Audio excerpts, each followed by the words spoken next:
Okay, so we have seen कि हमारे पास जो है जब भी हम किसी अल्फाबेट के ऊपर कोई ऑपरेशन, ऑल्दो भी हमने एक ही ऑपरेशन देखा तो बारी बारी और ऑपरेशंस देखेंगे आहिस्ता आहिस्ता आगे, उसमें जैसे जैसे हम आगे प्रोसीड करते जाएंगे।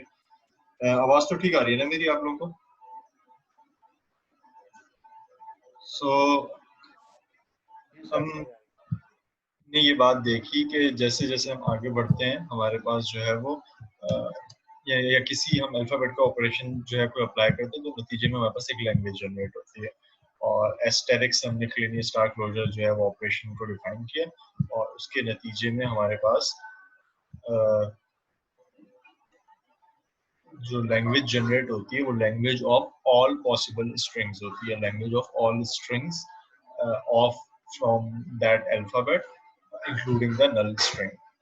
सो ये हमने जो है वो, और यानी इसको आसान लफ्जों में अगर हम याद करें तो मैट्रिक के क्लास के अंदर जैसे हम पावर सेट बनाते थे, पावर सेट क्या होता था? Set of all the subsets of a set, यानी 0 1 एक अगर सेट था तो मेरे पास हम इसके पहले कहते नल 0 1 0 1 0 0 0 1 1 0 1 1 के तीन तीन जो है वो कैरेक्टरिस्टिक वगैरह वगैरह जैसे हम सेट्स बनाते थे। सो ऑल्दो वहाँ पे जो है वो हमारे पास ऑर्डर जो है वो मैटर नहीं करता था, यहाँ पे ऑर्डर की मदद वजह से भी स्ट्रिंग्स जो है वो डिफरेंट हो जाती थी। तमाम पॉसिबल स्ट्रिंग्स तमाम पॉसिबल स्ट्रिंग्स का जो सेट है या लैंग्वेज होगी उसे हम जो है वो सिग्मा एस्टेरिक से रिप्रेजेंट करेंगे। तो this is the asterisk operation with the name Kleene star closure. Next we have plus operator. Plus operator जो है वो बिल्कुल Kleene star closure ही है, except that it does not generate a null string automatically. तो जब तक आप उसमें डिफाइन ना करें, खुद से null string जो है वो डिफाइन ना करें, बाय डिफॉल्ट अगर प्लस ऑपरेटर अप्लाई होगा उसकी वजह से जो है वो अगेन तमाम पॉसिबल स्ट्रिंग्स होंगी उसके अंदर लेकिन नल नहीं आएंगी। जैसे हमने इससे पहले जो है वो सिग्मा एस्टेरिक को देखा था 0 1 का, उसमें यही तमाम वर्ड्स थे, इसके अलावा एक नल कैरेक्टर भी इंक्लूडिंग था। यहाँ पे हमारे पास जो है वो नल कैरेक्टर जो है वो एक्सक्लूडेड होगा, राइट? सर ये बात रिपीट कर दीजिए। मैंने कहा प्लस ऑपरेटर जो है वो बिल्कुल क्लेनी स्टार क्लोजर ही की तरह है हमारे पास, लेकिन इसमें सिर्फ फर्क क्या है कि यहाँ पे जो है वो नल कैरेक्टर इंक्लूड नहीं होगा। जैसे अगर हम लास्ट में याद करें कि हमारे पास क्लेनी स्टार जो 0 1 का था वो भी बिल्कुल सेम ही था, लेकिन उसमें एक इजाफी चीज क्या थी कि उसमें नल भी आता था।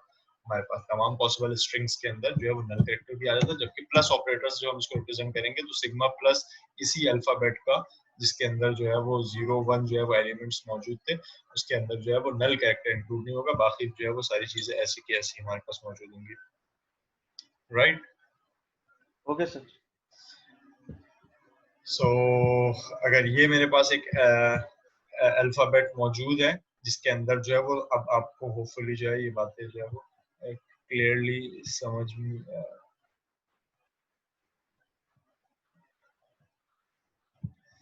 ये बातें जो है अब आपको जो है वो नजर आ रही होंगी। सो अब इस अल्फाबेट के अंदर दो एलिमेंट मौजूद है, ए बी एक एलिमेंट है या एक लेटर है और सी एक लेटर है। तो इससे बनने वाले कॉम्बिनेशंस में पहले क्या होगा, ए बी अलोन होगा, सी अलोन होगा, फिर A B C, similarly C A B, दो वाले तमाम कॉम्बिनेशन होगा, फिर मैं जो है वो 3 दफा ए बी सी या ए बी सी, और इस तरह जो है वो इन्फिनिट मैनी जो है वो स्ट्रिंग्स बनेंगे। लेकिन फर्क से अगर ये सिग्मा एस्टेरिक होता तो भी एलिमेंट्स यही होते, सिवाय इसके कि इसके अंदर एक नल कैरेक्टर भी इंक्लूड हो जाता।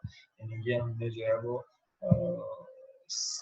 सिग्मा प्लस ऑपरेटर, अगर मैं सिग्मा एस्टेरिक यानी क्लोजर प्रॉपर्टी की बात करूं आपसे,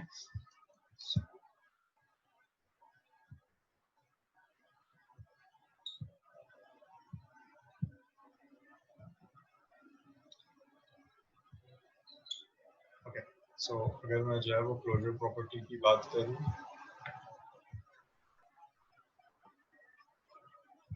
तो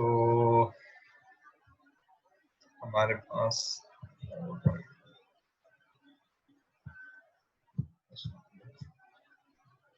अगर मैं सिग्मा एस्टेरिक यहाँ पे लिखना चाहूँ सो सिग्मा स्टेरिक यकीनन अब आपके सामने होगा कि सिग्मा स्टेरिक यहाँ पे क्या होगा, यही पूरी वर्ड्स होंगे उसके अंदर प्लस एक इजाफी चीज इसके अंदर जो है वो नल कैरेक्टर होगा, बाकी सारी यही जो है वो सेम होंगी। सो सिग्मा स्टेरिक और प्लस ऑपरेटर में सिर्फ एक फर्क है, दोनों तमाम की तमाम स्ट्रिंग्स का तमाम की तमाम स्ट्रिंग्स इंक्लूड हो जाती है, चाहे वो सिग्मा एस्टेरिक हो चाहे सिग्मा प्लस हो। लेकिन सिग्मा एस्टेरिक यानी हमारे पास क्लिनी स्टार क्लोजर जो है उस ऑपरेटर के अंदर बाय डिफॉल्ट और ऑटोमेटिकली नल कैरेक्टर भी इंक्लूड हो जाता है उसके वर्ड्स के अंदर। ये जो हम लैंग्वेज डिफाइन करते हैं सिग्मा एस्टेरिक से, इस लैंग्वेज के अंदर हमेशा जो है वो नल भी इंक्लूडेड होता है, लेकिन सिग्मा प्लस के अंदर ऑटोमेटिकली नल इंक्लूड नहीं होता। अगर मुझे नल इंक्लूड कराना है तो मुझे जो है वो कहना पड़ेगा कि जो है नल भी अब इसका एक सिंबल है, राइट। फॉर इंस्टेंस अब मैंने कहा जी अब मेरे पास जो है वो अब एक अल्फाबेट है, उस अल्फाबेट के जो सिंबल्स हैं वो 0 है 1 है और जो है मेरे पास जो है वो 1 2 है, राइट। सो सबसे पहले तो ये बताएं ये अल्फाबेट सही है?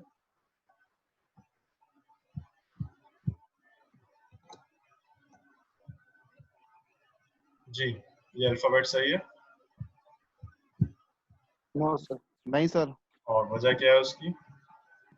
सर ये 1 2 प्रीफिक्स हो रहा है, 1 दोबारा रिपीट हो रहा है। 1 रिपीट और 1 प्रीफिक्स नहीं बन सकता, यानी जो हमने जी लास्ट सर। 1 क्लास 2 में भी ये 1 बात रिपीट की हो थी, रहा है। 1 जो है वो रिपीट तो हो सकता है, प्रीफिक्स नहीं और बन सकता प्रीफिक्स नहीं किसी होता। नए फर्स्ट एलिमेंट पे का। आ रहा है पहले। बिल्कुल। फर्स्ट पे। तो अगर ये 0 1 लिखा होता तो भी ठीक हो, सॉरी 0 1 भी ठीक नहीं होता बिकॉज 0 भी पहले आ चुका था उसमें।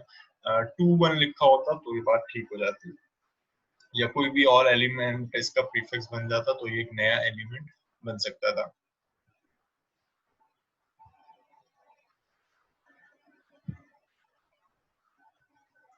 ओके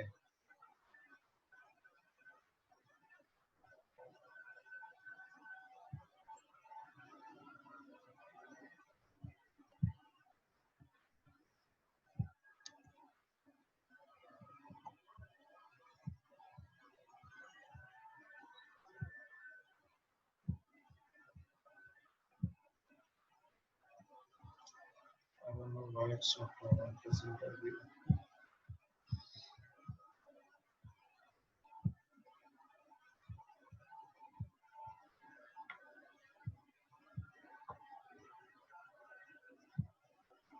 क्या आपका चैट रूम भी मेरे पास है?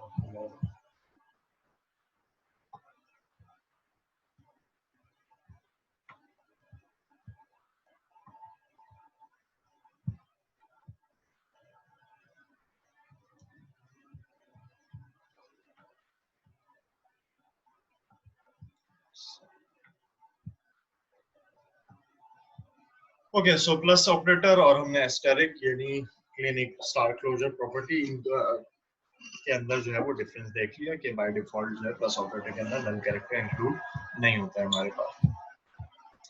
सो it is to be noted that Kleene star can also be operated on any string, that is a star can be considered to be or.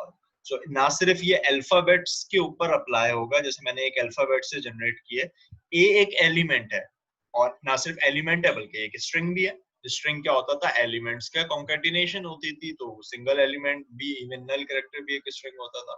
तो किसी भी स्ट्रिंग के ऊपर भी ऑपरेटर्स लगाए जा सकते हैं। एक मेरे पास स्ट्रिंग ए लिखी हुई है, एक स्ट्रिंग ए लिखी हुई है जो सिंगल एलिमेंट की स्ट्रिंग है मेरे पास, और इसके ऊपर जब मैं जो है वो क्लिनी स्टार क्लोजर प्रॉपर्टी लगाऊंगा यानी ए स्टार, तो A star can be considered to be all possible string defined over A, all possible string defined over A. तो इसकी स्ट्रिंग्स क्या होंगे, A double A triple A and so on, और including null character because asterisk है ये।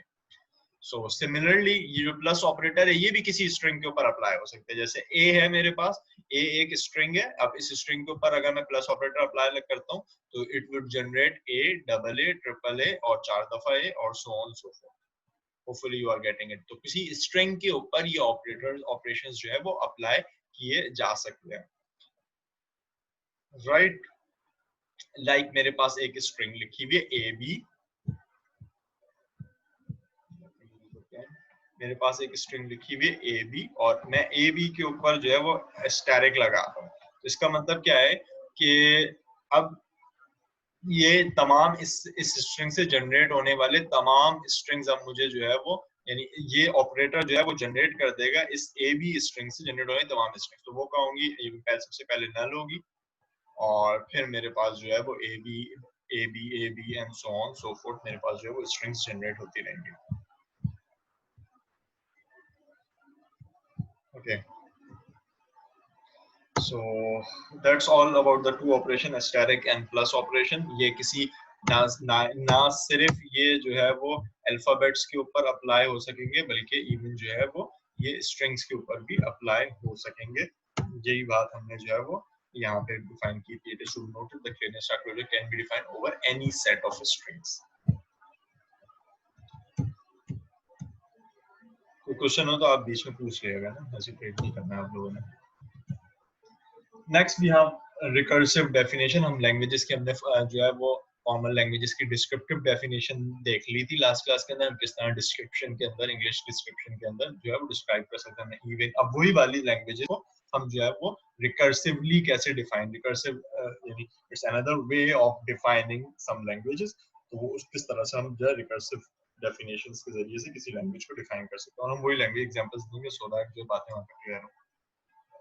So recursive definition are unfamiliar method of defining sets और उसके अंदर जो है वो 3 स्टेप्स होंगे हमारे पास जब भी हम किसी लैंग्वेज को रिकर्सिवली डिफाइन कर रहे होंगे। सबसे पहले तो कुछ बेसिक वर्ड्स जो है हम उस लैंग्वेज के स्पेसिफाई कर देंगे और अगले तमाम वर्ड्स के इस लैंग्वेज के अंदर और कौन कौन से वर्ड्स होंगे वो पिछले वर्ड्स की फॉर्म में डिफाइन किए जाएंगे। यानी रिकर्जन्स को भी हम जानते हैं या किसी भी चीज की रिकर्सिव डेफिनेशन आपने कहीं ना कहीं वर्ड सुना होगा। इसका मतलब क्या होता है कि जो है एक चीज अपनी ही फॉर्म में डिफाइन हुई हुई हो। यानी तो सिमिलरली कोई मैं लैंग्वेज डिफाइन करूंगा, मैंने कहा इस लैंग्वेज के अंदर एक वर्ड है मिसाल के तौर पे एप्पल, अब जो है अगले जो वर्ड्स निकलेंगे वो एप्पल से निकलेगा मिसाल के तौर पे, या मेलन है और मैंने कहा वाटरमेलन। अब वाटरमेलन से मैं कोई तीसरी चीज बना सकता हूँ तो पिछले वर्ड से कोई नई चीज बनेगी। So some basic words are specified in that language. Rules for constructing more words are defined in that language। सबसे पहले कुछ basic word मुझे define करना होगा या words define करने होंगे। Then मैं define करूंगा rules के किस तरह से नए word generate किए जाएंगे उस language के। Then finally मैं तीसरा स्टेटमेंट ये लिखूंगा कि इस स्ट्रिंग के अलावा जितने भी स्ट्रिंग कंस्ट्रक्ट होंगे are allowed to be in the language, are not allowed to be, so no string except those constructed in above by this rule. इस रूल के तहत जो स्ट्रिंग्स कंस्ट्रक्ट की जाएंगी वो इस लैंग्वेज का हिस्सा होंगी, यानी वर्ड्स होंगे इस लैंग्वेज के। इसके अलावा जितने भी स्ट्रिंग्स होंगे वो इस लैंग्वेज में का हिस्सा नहीं होंगी या शुमार नहीं की जाएंगी। So let's take some examples, hopefully जो है वो बात क्लियर हो जाएगी।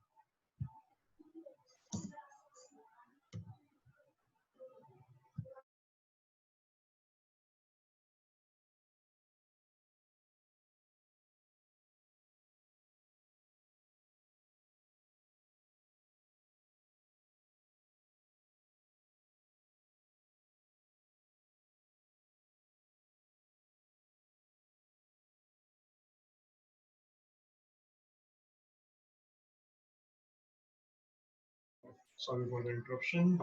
Okay, so we are seeing one example. Okay, for example, अब हम इंटीजर एक लैंग्वेज डिफाइन करना चाह रहे हैं, लैंग्वेज ऑफ इंटीजर, जो हमने पहले डिस्क्रिप्टिव वे में डिफाइन भी की थी लास्ट क्लास के अंदर।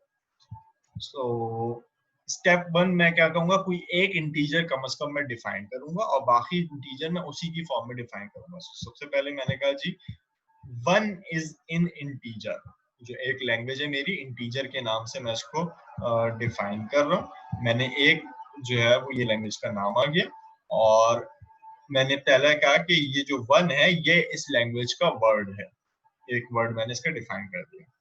अब स्टेप 2 हमेशा ये होगा कि अब मैं रूल डिफाइन करूंगा कि जो है बकिया वर्ड्स कैसे जनरेट किए जाएंगे।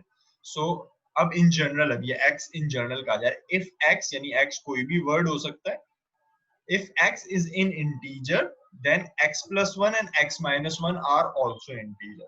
so मैंने कहा 1 अगर इंटीजर है तो अब और दूसरे इंटीजर्स क्या होंगे, 1 plus 1 that is 2 and 1 minus 1 that is 0, ये भी इंटीजर्स होंगे मेरे पास।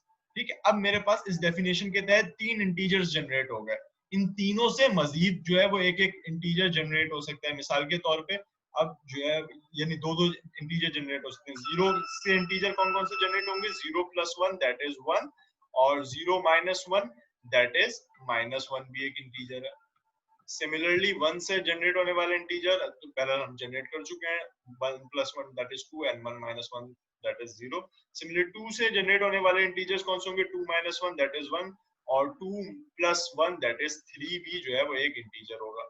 अभी टोटल 4 इंटीजर्स हो गए, इनसे फिर जो है वो एक एक इंटीजर 0 से जो दो इंटीजर जनरेट होंगे, एक 1 होगा, एक अच्छा -1 हम ऑलरेडी जनरेट कर चुके हैं, यानी हमने कहा -1 और 0 और 1 और 2 और 3। अब -1 से जो दो इंटीजर जनरेट होंगे वो क्या होंगे? 0 और -2, यानी एक आपने प्लस के साथ देना है। यहाँ पे यही डेफिनेशन है, एक if x is an integer. अब हमने डिफाइन कर दिया -1 एक इंटीजर है, ये हमने पिछली रिकर्सिव डेफिनेशन से निकाला था। तो अब दो इंटीजर्स और मजीद कौन से होंगे? इसमें एक माइनस कर दूं और इसमें एक प्लस कर दूं। सिमिलरली 3 + 1 4 भी एक इंटीजर होगा। इस तरह से जो है मैं जनरेट करता जाऊंगा इंटीजर्स को इसके अंदर, इसके इस लैंग्वेज के वर्ड्स में जनरेट करता चला जाऊंगा। और ये इंटीजर हम जानते हैं, ये एक ऐसी लैंग्वेज है जिसके अंदर इनफाइनाइट वर्ड्स मौजूद होंगे। तो इस लैंग्वेज के वर्ड्स क्या होंगे? -2 0 1 2 3 4 एंड सो ऑन। ऐसी तरह -y साइड पे -1 -2। तो हम जानते हैं मैथ्स के ज़बान में भी इंटीजर ऐसे ही होते थे, उसी को हम डिफाइन कर रहे हैं। ऑलराइट, कोई प्रॉब्लम यहाँ पे?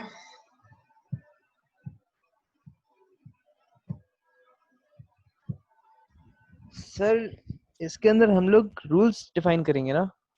बिल्कुल, तीन स्टेप्स हैं हमारे पास जब भी हम रिकर्सिवली किसी भी लैंग्वेज को रिकर्सिव डेफिनेशन के जरिए से डिफाइन कर रहे होंगे। तो सबसे पहले हम बताएंगे जी ये चीजें इस लैंग्वेज में हैं, और सेकंड स्टेप होगा कि इसके अब रूल्स डिफाइन करेंगे कैसे जो है वो नेक्स्ट इंटीजर्स जनरेट होंगे, और थर्डली फिर हम जो है वो ये स्टेप हमेशा ही सेम होगा। अच्छा और वो सर, स्टेप क्या ये जो होगा? Rules, let me complete. वो थर्ड स्टेप क्या सॉरी, होगा कि इसके अलावा जो है वो कोई भी स्ट्रिंग इस लैंग्वेज का हिस्सा नहीं होगी। तो ये स्टेप जो स्टेप नंबर 3 है, ये तो हमेशा ही सेम हुआ करेगा, इसमें आपको जो है वो कभी भी चेंज नजर नहीं आएगा। आपको सबसे पहले उस कोई भी लैंग्वेज डिफाइन कर रहे होंगे, उसका कम से कम जो है वो एक एलिमेंट आपको डिफाइन करना होगा और उसकी फॉर्म में आपने रूल डिफाइन करना होगा। जी आवर कहिए। भूल गया सर, भूल गए? क्या कह रहे थे? पता नहीं क्या कह रहा था, भूल गया। नोटबुक अपने पास रखा करें आप सब लोग, तो नोट डाउन कर लिया करें, होपफुली याद रहेंगी। सर इसमें मल्टीप्लिकेशन, डिवाइड, मॉड्यूलस, ये इन सब का आउटपुट भी तो इंटीजर में आता है। सॉरी, आपकी आवाज मुझे जो है काफी डिस्टर्ब आई है, दोबारा कहिएगा। मल्टीप्लिकेशन, मॉड्यूलस, डिवाइड, ये सब, इन सब के रिजल्ट भी तो इंटीजर ही होते हैं। तो बिल्कुल होते हैं। उसके साथ जो मैनिपुलेशन होगी, जैसे प्लस माइनस के साथ हमने किए, हाँ। तो उनका आउटकम जो होगा उसे भी हम एज ए इंटीजर हमें डिफाइन करना पड़ेगा। नहीं, इस डेफिनेशन के तहत वो सारे इंटीजर्स आ जाएंगे ना। मिसाल के तौर पे जो है वो 8 एक नंबर है, 8 / 2 जो होता है वो 4 होता है। तो इस डेफिनेशन के तहत 4 जनरेट हो जाएगा इस लैंग्वेज में। 4 कैसे जनरेट होगा कि मेरे पास 1 पहला है, मैंने कहा मैंने एक इंटीजर डिफाइन करा दिया 1, 1 से दो मजीद इंटीजर्स निकलेंगे, 1 + 1 that is 2 and 1 - 1 that is 0। फिर उन इंटीजर से मजीद इंटीजर्स निकलेंगे और इंटीजर, यानी इस तरह से इनफाइनाइट सेट हम जनरेट करते रहेंगे। तो वो तमाम इंटीजर्स के अंदर आ जाएंगे। ये कंप्लीट डेफिनेशन है, यानी ऐसा एंड मुमकिन है, आप शायद ये कहना चाह रहे हैं कि किसी और तरह से भी इसका रूल डिफाइन किया जा सकता था ये जनरेट करने का। So there is no harm, आप किसी और तरह से डिफाइन कर लें, लेकिन वो कंप्लीट डेफिनेशन हो, उसके जरिए से हम तमाम जो है वो उस लैंग्वेज के वर्ड्स जनरेट कर सके। जैसे इंटीजर के अंदर मुझे जो है वो तमाम पॉजिटिव और तमाम नेगेटिव नंबर्स या इंटीजर्स को रखना था। जी शाजिब वसीम। सर जैसे आपने ये इस रूल में हमने x+1 और x-1 के ऑपरेशन यूज करा है, तो जी हम मल्टीपल ऑपरेशन यूज कर सकते हैं, जैसे मल्टीप्लाई और डिवाइड भी अगर कर लें तो वो भी इंटीजर ही होता है। बिल्कुल कर सकते हैं, बिल्कुल कर सकते हैं। हम आगे देख लें कुछ डेफिनेशंस में हम जो है वो कुछ और जो है वो रूल्स डिफाइन करेंगे। Okay sir, okay. जी इब्राहिम तकवी। सर मैं ये कह रहा हूँ, ये सेट कहाँ तक जाएगा? जैसे 0 1 और 2 इंटीजर तो हमने बना दिए, आगे कहाँ तक जाएंगे? ये सेट तो जी जी कहिए। इनफाइनाइट होती है ना, फिर ये तो जी बिल्कुल, इंटीजर जो है ये इनफाइनाइट सेट होता है, आपको सेट थ्योरी में भी हाँ, याद होगा ठीक है मैट्रिक ठीक क्लास है। में। मैं कह रहा हूँ अब इस एग्जांपल में क्या होगा कि हमें इनफाइनाइट तक लेके जाना होगा ना। नहीं, हम ये डिफाइन कर रहे हैं, मेरा ख्याल ठीक है है। मैं शायद ये से एक्सप्लेन नहीं कर सका हम एक्चुअली गोल क्या है हमारे, इस वक्त जो हम चीज समझ रहे हैं। हमने, आपको याद होगा इब्राहिम तक लास्ट क्लास के अंदर जो है वो लैंग्वेजेस डिफाइन करने की फॉर्मल डेफिनेशन देखी थी, फॉर्मल वे देखा था जिस तरह से हम लैंग्वेजेस को डिफाइन कर सकते थे। यही हमने इंटीजर वहां पे वर्ड्स में डिफाइन की थी कि इंटीजर ये होते हैं। सो अब हम देख रहे हैं another way of defining languages which is recursive definition. तो अब हम देख रहे हैं कि रिकर्सिवली कैसे डिफाइन करेंगे। सो ठीक है। It's just the way of defining ना। और इसके अंदर कंप्लीट डेफिनेशन आ गई कि इस लैंग्वेज के अंदर कौन कौन से वर्ड्स होंगे, और इस लैंग्वेज, इस डेफिनेशन के तहत ये नजर आ रहा है कि इसकी लैंग्वेज के अंदर इनफाइनाइट मैनी वर्ड्स होंगे, क्योंकि हर वर्ड से एक ठीक। नया वर्ड जनरेट होगा, ये दो नए वर्ड जनरेट सर होंगे। जी कहिए। सर मैं इब्राहिम तकवी हूँ, वो मोहम्मद इब्राहिम थे जो सवाल पूछ रहे थे। अच्छा, आप कभी हैंड रेज आपको है बताओ क्या? जी जी, वो ठीक है, उन्होंने पहले पूछ लिया तो मैं फिर ठीक, चुप हो चलो गया था। अच्छा, अच्छी बात। है। जी कहिए। सर ये मुझे ये पूछना था, स्टेप 3 के अंदर जो है हमारे जो जितने भी स्ट्रिंग है जो हम हम्म, बनाएंगे ऊपर, हम्म, तो उनके मतलब जैसे सेट हम बनाते हैं, जैसे आपने अभी बताया था कि वन वन का एक माइनस ले लिया, जीरो ले लिया, फिर वन के बाद जो प्लस करके टू ले लिया। तो हम्म। आप ये सिर्फ ये तीन तीन तक रखे, चार तक, मतलब ये लिमिट इतनी हम खुद ही डिफाइन करेंगे? आप सेट की लेंथ की बात कर रहे हैं कि कितने वर्ड्स हम जनरेट करेंगे? जी सर, मतलब यानी कि जैसे अभी आपने तीन किए, चार, हम्म। तो क्या ये मतलब इस इसका ही पूछना था कुछ। मतलब अगर आपसे ये कहा जाए पेपर में या असाइनमेंट में, एग्जाम में, कहीं पे भी, कि आप बताएं कि मैंने एक रिकर्सिव डेफिनेशन दे दी, इसके अंदर कौन कौन से वर्ड्स होंगे, तो बिकॉज आप सारे तो नहीं बता सकते बिकॉज इनफिनिट मैनी वर्ड्स होंगे। तो जैसे हमारे पास तरीका चला आ रहा है और हमने लास्ट स्लाइड में भी देखा, हम इनफिनिट ग्रुप्स को कैसे रिप्रेजेंट कर रहे थे, हम उसके कुछ शुरू के वर्ड्स जनरेट कर देते हैं, बाकी आगे डॉट डॉट से रिप्रेजेंट कर लेंगे। तो सिमिलरली आपको याद होगा आपकी मैट्रिक की बुक, मैथ्स की बुक के अंदर भी सेट ऑफ इंटीजर कैसे रिप्रेजेंट किया जाता था, तो हम बिल्कुल उसी तरह से इनफिनिट सेट्स को जो है वो रिप्रेजेंट कर लेंगे। लाइक मैं इसको कुछ इस तरह से रिप्रेजेंट कर सकता हूँ कि मैंने पीछे जो है वो कुछ डॉट्स लगा दिया और फिर मैंने कहा पहला -3, -2 और -1, देन जो है वो 0 और 1 2 जी, ये इसके जो है वो, और ऐसे ही इस साइड पे भी डॉट्स लगा दूंगा तो जो है ये, ऑब्वियसली जब इनफिनिट वर्ड्स मौजूद हैं तो मैं सारे लिख के नहीं बता सकता, हम इस तरह से इसको रिप्रेजेंट कर देंगे। तो just this is the way of representation. जी सर, ठीक ठीक, okay. Okay,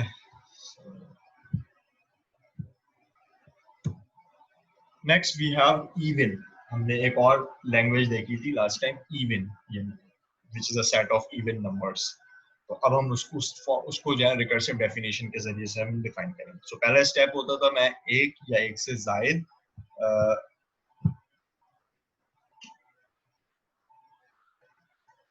words of that language define कराता था। सबसे पहले मैंने कहा जी 2 इज इवन, और उसके बाद अब मैं उसका रूल बता रहा हूँ कि अब बाकी नंबर्स कैसे जनरेट होंगे स्टेप 2 में। सो मैंने कहा अगर कोई नंबर इवन है तो उसमें मैं +2 ऐड करूंगा तो भी मेरे पास एक इवन नंबर आएगा, और -2 ऐड करूंगा तो भी एक इवन नंबर आएगा। तो इनिशियली मैंने सिर्फ एक नंबर बताया था कि ये इस लैंग्वेज का हिस्सा है 2, और इसकी मदद से मैं सारे इवन नंबर जनरेट कर सकता हूँ। क्या अब इस रूल के तहत 2 इवन है तो 4 भी इवन है और 0 भी इवन है। अब हर नंबर से, क्योंकि लिखा हुआ इफ x इज इवन, अब मुझे पता है ये भी इवन है, ये भी इवन है, ये भी इवन है। So if this is even, इससे मैं जो है वो दो इवन नंबर्स और बता सकता हूँ। कौन कौन से? 0 + 2, 2 जो कि ऑलरेडी मेरे पास इसकी वर्ड्स की लिस्ट में मैं जनरेट कर चुका हूँ, और 0 - 2 दैट इज -2, ये भी एक इवन नंबर मेरे पास मौजूद है। सिमिलरली जो है वो 4 से दो नंबर जनरेट होंगे, 4 - 2 that is 2 and 4 + 2 that is 6। तो अगेन इससे भी जो है वो तमाम मेरे पास नंबर्स जो है वो जनरेट हो सकते हैं। फॉर्मूला लगा के मैं डॉट्स लगा सकता हूं, राइट। सो इससे पहले जो हमने डेफिनेशन देखी थी वो हमने डिस्क्रिप्टिव फॉर्म के अंदर देखी थी। वहां आप लिखते थे कि भाई इवन नंबर्स ये होते थे, इंटीजर्स ये होते हैं, राइट। लाइक इवन की डेफिनेशन क्या होती थी? Even number are those number which are divisible by 2, right. So this is one of the way और वी डिफाइन इन डिस्क्रिप्शन, और सिमिलरली हम इस रूल के तहत भी डिफाइन कर सकते हैं। कि जो है वो ऐसे नंबर्स या मैं अब ये रिकर्सिव डेफिनेशन है, अगेन डिस्क्रिप्शन के अंदर लिखी हुई है। तो इस रूल के तहत मैं कहूँ 2 is a even number and 2 plus या रिकर्जन की फॉर्म में मुझको इस तरह से, जैसे if x is even then x plus 2 and x minus 2 are also even, right. कोई सवाल हो तो आप लोगों ने पूछना है।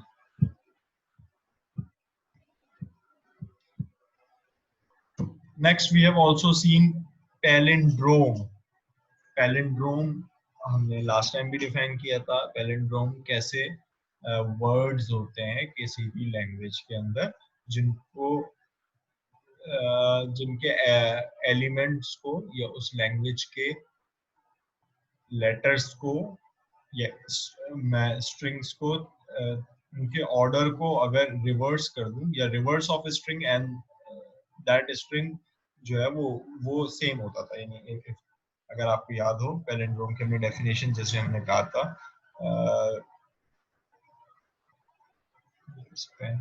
ओके लाइक ये एक अल्फाबेट है जिसके अंदर 2 एलिमेंट्स मौजूद है ए बी, तो इससे बनने वाले एक पैलिंड्रोम क्या होगा ए बी ए, यानी 3 एलिमेंट्स हैं इस स्ट्रिंग के अंदर। इस स्ट्रिंग की लेंथ 3 है। इसकी रिवर्स ऑफ अ स्ट्रिंग अगर मैं जनरेट करूंगा, remember reverse of a string क्या होती थी, स्ट्रिंग के तमाम एलिमेंट्स की मैं टोकनाइजेशन करता था और उसको फिर रिवर्स करके लिख देता था।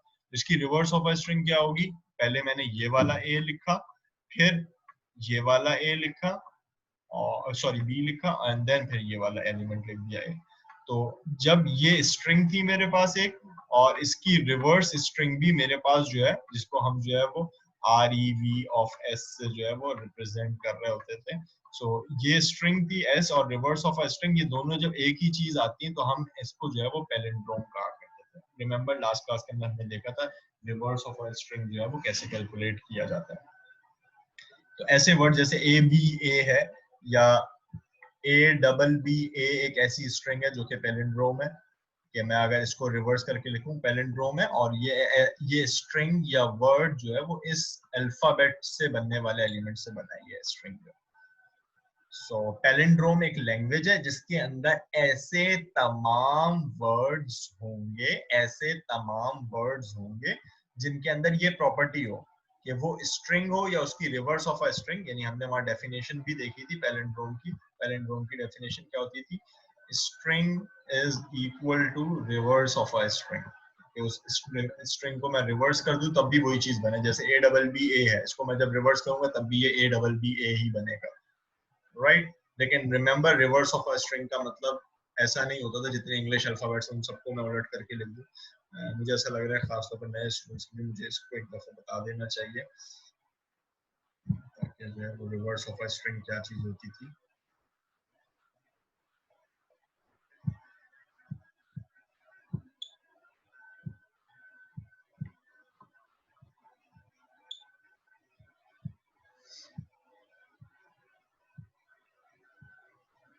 ओके मिसाल के तौर पे खासतौर पे नए स्टूडेंट्स के लिए बात मैं लिख रहा हूँ। मेरे पास एक अल्फाबेट है, वो लिखा हुआ है AB,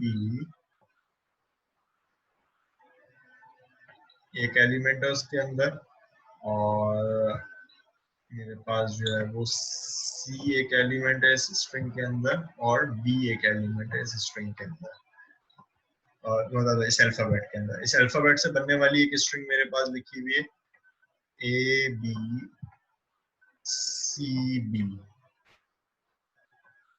राइट।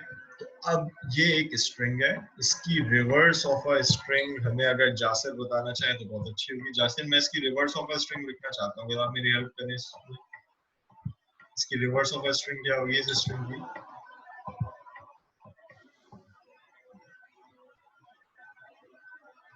जासिर मौजूद है?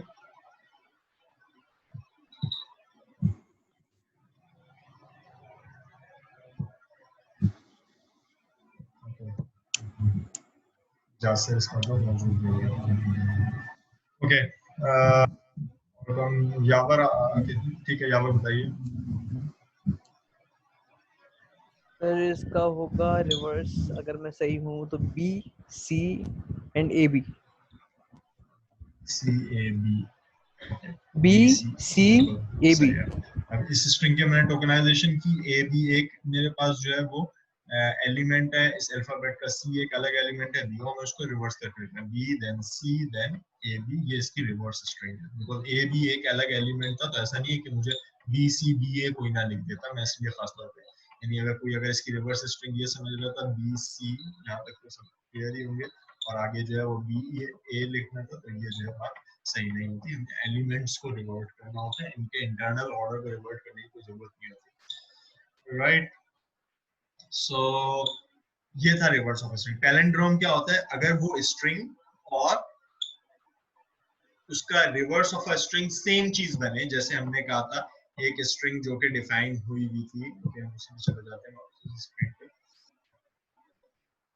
एक स्ट्रिंग जो कि डिफाइन हुई हुई थी इस अल्फाबेट ए बी के ऊपर, लाइक ए बी ए एक ऐसी स्ट्रिंग है जो कि पैलिंड्रोम है, ए डबल बी ए एक ऐसी स्ट्रिंग है जो इस अल्फाबेट के ऊपर डिफाइन हुई थी जो कि पैलिंड्रोम है। तो इसका मतलब है वो लैंग्वेज जो मैं डिफाइन कर रहा हूँ palindrome by using recursive definition. Recursive definition क्या है उसको देखते हैं आगे, उसका मैं रूल कैसे डिफाइन किया हुआ। सो ये पैलिंड्रोम, यानी ये वर्ड्स, ये जो स्ट्रिंग्स हैं ये पैलिंड्रोम है, तो इसका मतलब है ये लैंग्वेज पैलिंड्रोम के वर्ड्स होंगे और इस लैंग्वेज का हिस्सा होंगे। क्या कोई मुझे इसके अलावा और कोई पैलिंड्रोम के वर्ड्स बता सकते हैं? या फिर आपका हाथ अभी तक रेज हो रहा है, कोई और क्वेश्चन है मजीद? ओके, यस, कोई और मुझे इस स्ट्रिंग, इस अल्फाबेट से जनरेट होने वाली स्ट्रिंग्स के वर्ड्स, कुछ स्ट्रिंग्स बता सकते हैं जो कि पैलिंड्रोम हो, या इस लैंग्वेज के वर्ड्स बता सकते हैं? जी हसन कहिए। Sir double A double B, उसके अलावा बी ए बी सब वो। डबल ए डबल बी ये कह रहे हैं? नहीं सर, डबल ए अलग है, डबल ए डबल अलग बी है, को, तो डबल ए अलग स्ट्रिंग है, डबल बी अलग स्ट्रिंग है। अच्छा, डबल ए इन्होंने कहा ये एक ऐसी स्ट्रिंग है जो जिसको मैं किसी भी तरह से रिवर्ट करूंगा तो वो स्ट्रिंग बनेगी ऐसी डबल बी। गुड, और इसके अलावा sir B A B sir, A double B A, double B A, जैसे हमने लास्ट में कहा, और लोग भी कुछ कहते जाएं, double A double B double A, double A double B double A जी। ओके, ऑलराइट, बिल्कुल। यानी इस अब्बा के फॉर्मेट के अंदर अब मैं जिसको भी या ए बी ए के फॉर्मेट के अंदर जो है रिपीट करता चला जाऊं और जो है इस तरह से बनने वाले तमाम वर्ड्स जो है वो पैलिंड्रोम होंगे। सो वो पैलिंड्रोम यानी इस लैंग्वेज का हिस्सा होगा। So I am actually defining what palindrome is, और उस लैंग्वेज के अंदर ये इस किस्म के वर्ड्स हमें चाहिए। अब इसकी रिकर्सिव डेफिनेशन की हम बात कर लेते हैं। अगर मैं इसकी रिकर्सिव डेफिनेशन चाहता हूं तो उसमें किस किस किस्म के वर्ड्स होंगे। Less than 1 minute is left. So जैसे ये डिस्कनेक्ट होगा हम उसको रिजॉइन एलएमएस के थ्रू ही दोबारा करेंगे। सो अब मैंने कहा स्टेप 1 में मुझे डिफाइन करना था कि पैलिंड्रोम में कौन कौन से। सो ए एक अलग पैलिंड्रोम है, बी भी एक पैलिंड्रोम है, इसमें उम्मीद है कोई शक नहीं होगा। यानी ए इस